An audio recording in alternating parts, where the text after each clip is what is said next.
Children and Teen event in Panama inspires dependence on Jesus and develops spiritual leaders. Seventh-day Adventist Church unveils the proposed I Will Go strategic plan for 2025 to 2030 at the 2023 Annual Council. A church in Albania witnesses spiritual growth and transformation through baptisms. ADRA celebrates 40 years of humanitarian commitment with a legacy of justice and global aid in emergencies. Stay tuned for news from the Global Adventist Church now on ANN News Retrospective.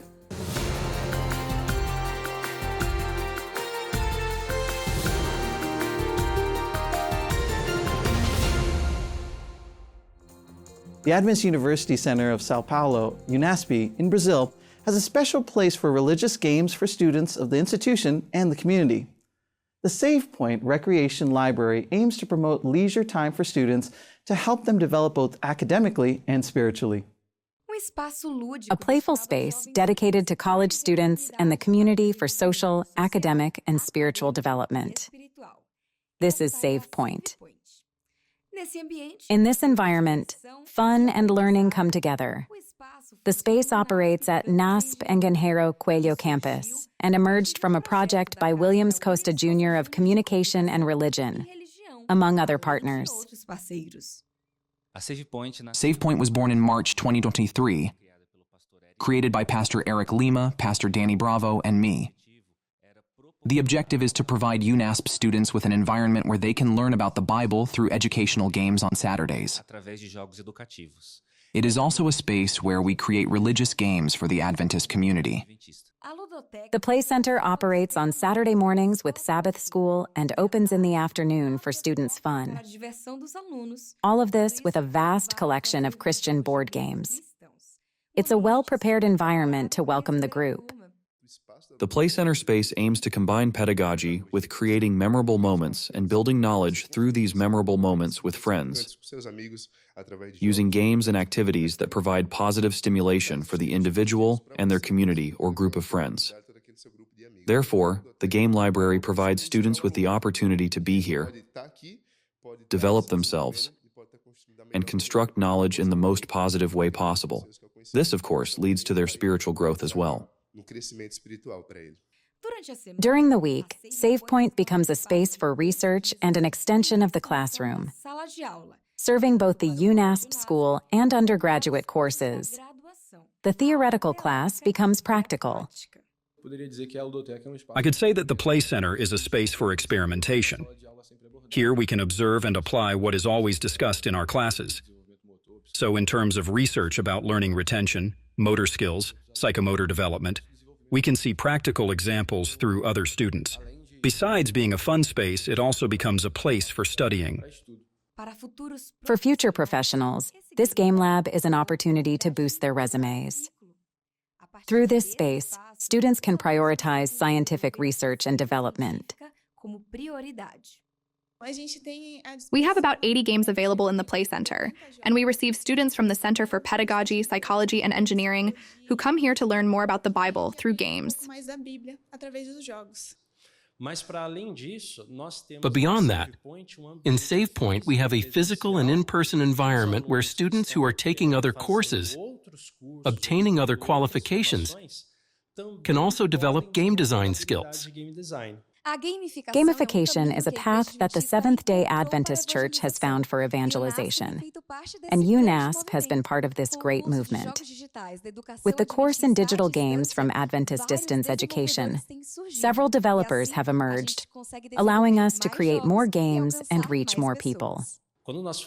When we talk about games, people often have concerns about the values these games convey, because many games contain elements of violence or themes that are inconsistent with the Christian faith. To ensure that games reflect our values, we need more Christian and Adventist developers working on them.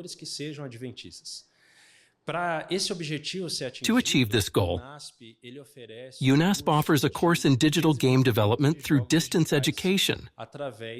It's a way for us to prepare members of our church, particularly the young people of our church, to use their foundational education through games as well, and thus promote the values of our faith. Hope Channel launched its new program, Hope at Night, on October 3rd, 2023. The late-night show tackled thought-provoking questions through interviews with real people with incredible life stories to share. Hope at Night gathered a live audience for a special 7-day taping. Several participants indicated the series has led them to commit or recommit their lives to God, and several others were interested in further Bible study and learning more about God. Anil Kanda, the host of Hope at Night, described it as a creative evangelism venture that uses discussions and interviews to introduce diverse audiences to important Bible beliefs. The show concludes each episode with an invitation for viewers to seek God and embrace the truth. For more information about Hope at Night and to witness stories of transformation, visit the official website of Hope Channel at hopetv.org. Adventist leaders presented the proposed 5-year strategic plan for 2025 to 2030 during Annual Council 2023, one of the most important business meetings of the Seventh-day Adventist Church. Themed Chosen for Mission, the meetings were held from October 5th to 11th at the world headquarters of the Seventh-day Adventists in Silver Spring, Maryland, in the United States. As is customary, the meetings began with the LEAD, Leadership, Education, and Discipleship Conference, which explored the theme Mission Refocus, Disciple Making. The LEAD conference is designed to ignite a passion for disciple making amongst global leaders present, echoing the Great Commission's resounding call, go and make disciples. How can we do this? And we can do it in different ways, but we want to challenge you today to think in a very simple and practical way, following Jesus' words. And you have in your program, we are talking about the challenge, but the next 3 segments of the program this morning will speak about these 3 parts of a disciple-making process. First is the call. Second is the journey. And third is the mission. Because Jesus said, come and follow me, and I'll make you fishers of men. The proposed strategic plan to guide the next quinquennium before being officially adopted at Annual Council 2024 may have the same name, I Will Go, and has 21 measurable goals. These goals will allow members and leaders at every level around the world to clearly understand the intention of the plan. It will include 4 strategic priorities. First, communion with God. Second, identity in Christ.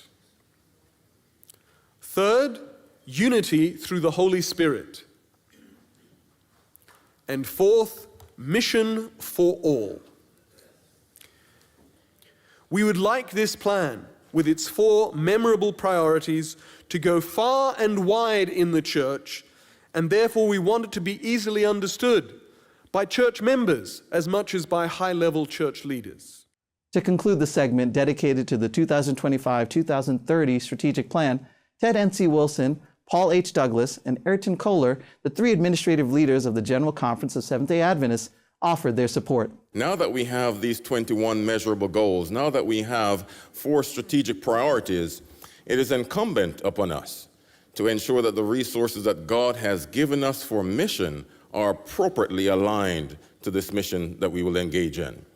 Yesterday, Elder Kohler included another element in mission refocus. The first 2 elements obviously are rebalancing our efforts and our attentions to the front line and adopting new fields.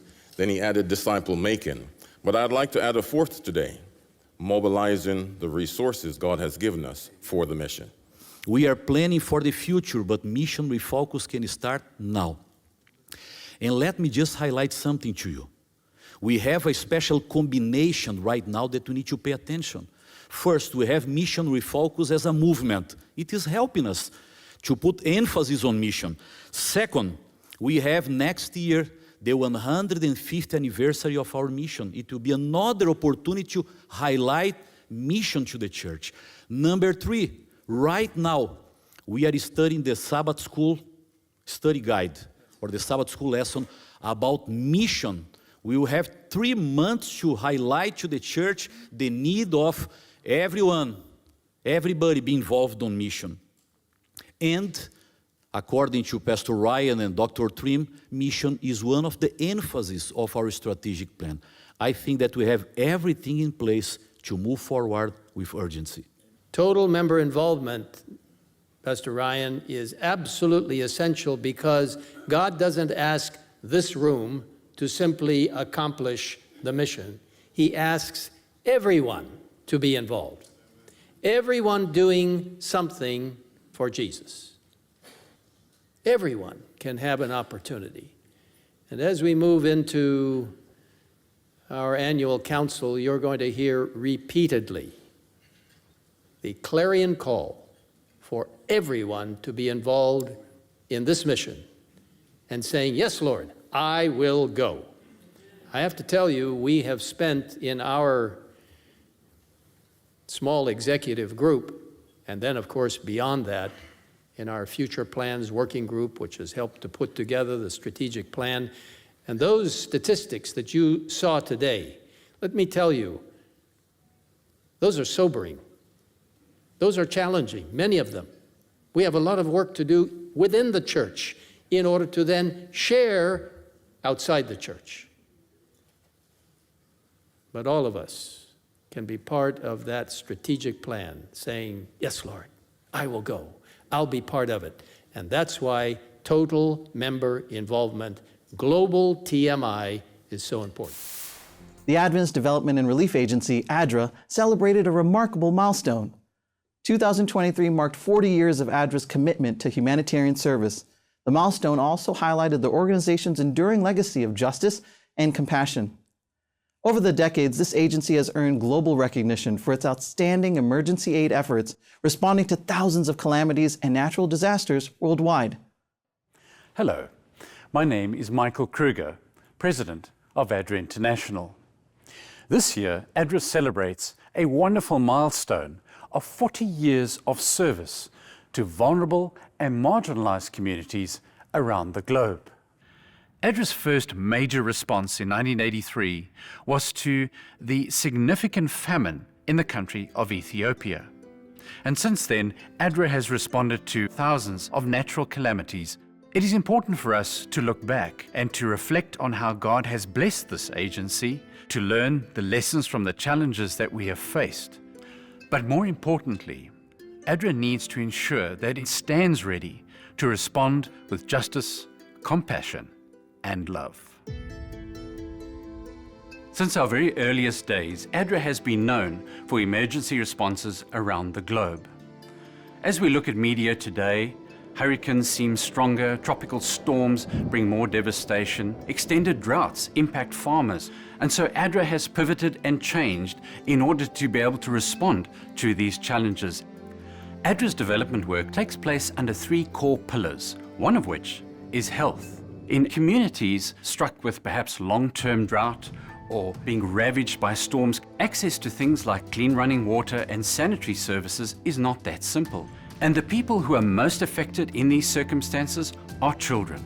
ADRA's school feeding initiative is a lot more than children with full tummies. Many of them without food simply don't come to school. And so this initiative brings the children to school and allows them to receive the skills they need to grow up into adults who in turn have a positive impact on their communities. In many of the schools, we have large vegetable gardens which provide the nutritious meal that those children need on a daily basis.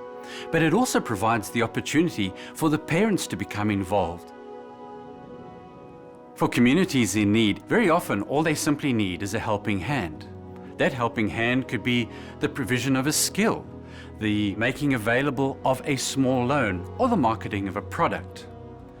In the country of Mongolia, ADRA has been working with farmers for many years in helping them improve the output of whether it is their vegetable or their wool produce that they seek to bring to market.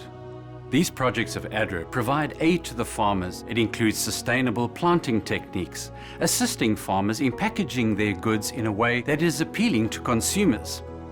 ADRA made education its third pillar of development. A quality education is life-changing for any child. In 2018, ADRA ran a connections trip with students from universities and colleges within the United States and Brazil, and they traveled to a very remote area within the Amazon and set about building a school for that community. Today, that school is full to capacity. ADRA and students around the world are looking forward to doing more trips like that to change the lives of young children in remote places. Along with our development pillars, we recognize the growing need to amplify the voices of others through advocacy. In 2019, ADRA launched its first global advocacy campaign to work with leaders around the globe for them to get every child everywhere in school. In partnership with leaders within the Adventist Church and with lay people within our communities, we were able to garner 1.3 million signatures to support our campaign. In Europe, ADRA hosted an Education Accelerator Summit in which they hosted both government and leaders from the academic communities. Pilot projects have also been initiated in several countries. One special advocacy project comes to us from Mexico. A book called Me Llaman Migrante places the spotlight on the plight of migrants and promotes awareness through storytelling. An interactive exhibit brings this book to life and allows those who engage with it to come to a truer understanding of the plight, the difficulties, and the challenges that so many migrants experience. Anniversaries aren't the same unless we share them with those that we love. We want to express our deepest gratitude to each and every one of you who have supported ADRA these many, many years, and for those who have borne us up in prayer. Thank you to all of you. This is just the beginning. ADRA has much more to do as we move forward with justice, compassion, and love. Hundreds of children and adolescents aged 7 to 14 are challenged to depend on Jesus. They traveled from across Panama to participate in a congress in Panama City, the country's capital. Organized by the Children and Adolescents Ministry of the administrative headquarters of the Inter-American region, the event aims to stimulate the growth of faith and strengthen trust in God so that they become spiritual leaders in their churches and communities. With the theme, Jesus, Our Eternal Rock, children and teenagers participated in spiritual messages, prayers, and social activities. The purpose of the event was to reaffirm that Jesus is a safe refuge, the best guide and friend they could have. Now we're heading to Albania, where the Seventh-day Adventist Church experienced a resurgence in the 1990s, serving as a testament to faith and resilience. The local community, blessed with vibrant and dedicated youth, recently celebrated their unwavering commitment with the joyful baptism of 2 individuals. Local members gathered for the second Albanian family camp in the city of Elbasan, which is a significant part of the Christ for Europe initiative. Pastor Elbert Kuhn, Associate Secretary of the General Conference of Seventh-day Adventists, served as the main speaker at this annual family camp in Albania. He emphasized the importance of collaborating with the local community to share the gospel. Pastor Delmar Rice, the president of the Seventh-day Adventist Church in Albania, describes this project as an annual gathering, providing a unique opportunity to unite members from all Albanian churches. A heartwarming moment took place during the event as Mirella Zila was baptized by her son, Pastor Marco Frasceri. Their shared joy and gratitude marked this special moment. Evangelistic campaign in Nigeria leads to over 5,600 baptisms. The Almost Home campaign, led by Pastor Christopher Holland from Hope Channel International, took place in Port Harcourt, Nigeria, and aimed to spread hope in a troubled world. The campaign resulted in 5,645 individuals being baptized across 2,210 downlink centers in eastern Nigeria, with 1,010 baptisms in Port Harcourt. Revival coming to this earth that will sweep across the world, that will deceive many, and Matthew 24 says, will deceive, if possible, the very elect of God.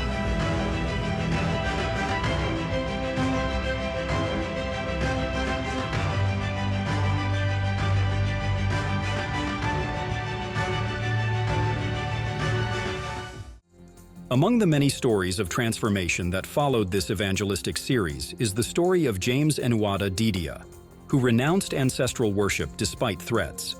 His conversion led to the destruction of sacred objects and his baptism, symbolizing a significant spiritual shift. Numerous testimonies of healing and conversions emerged during the campaign, emphasizing the impact of Pastor Holland's messages. The outreach also drew attention from diverse media channels and influential figures, showcasing the campaign's significance. Despite challenges, the event's success in engaging members in prayer and mission was recognized and celebrated, reinforcing the impact of media ministries and the commitment to spreading God's message. Frank Starr Bond, a pioneer in bringing the Adventist message to Spain, established schools and churches, baptizing many despite facing illness and challenges. His enduring legacy lives on among Spain's 17,000 Adventists. Frank Starr Bond and his brother Walter were the first missionaries who brought the Adventist message to Spain. One of 12 children, Frank was born in the United States into a large Californian family. He earned a degree in theology in 1899 from Healdsburg College, now Pacific Union College. At a camp meeting in Fresno, Pastor Arthur G. Daniels, the president of the General Conference, called for volunteers to go preach the Adventist message in new territories. Frank and Walter volunteered. Because they had worked among Hispanics in Arizona and Nevada and had some knowledge of the Spanish language, they were sent to be the first to preach the Adventist message in Spain. Frank was 27 when they arrived in Barcelona in 1903.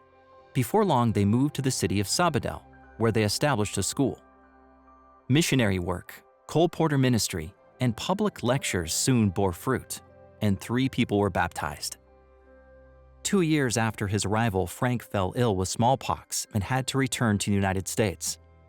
1 year later, he returned to Spain healthy and now married to Martha M. Farnsworth. Soon after, Frank was ordained to the ministry. He moved with his family to the province of Teruel, where he baptized several families the following year. Their descendants would later become pastors. In 1912, Frank helped establish the first 2 churches in Spain, the first in Barcelona and the second in Jerica. While living in eastern Spain, Frank and Martha had a daughter, and 2 years later, a son.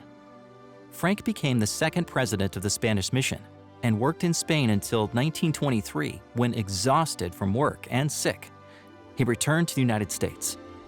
After a life of service, which included pastoring and evangelizing, he died in Fresno, California on April 25, 1924. Frank Starr Bond and his family's legacy is still felt in Spain, where today there are more than 17,000 Adventists. However, an increasing number of people in this country claim no religion at all. Please pray for the work in Spain as Adventists spread a message of hope.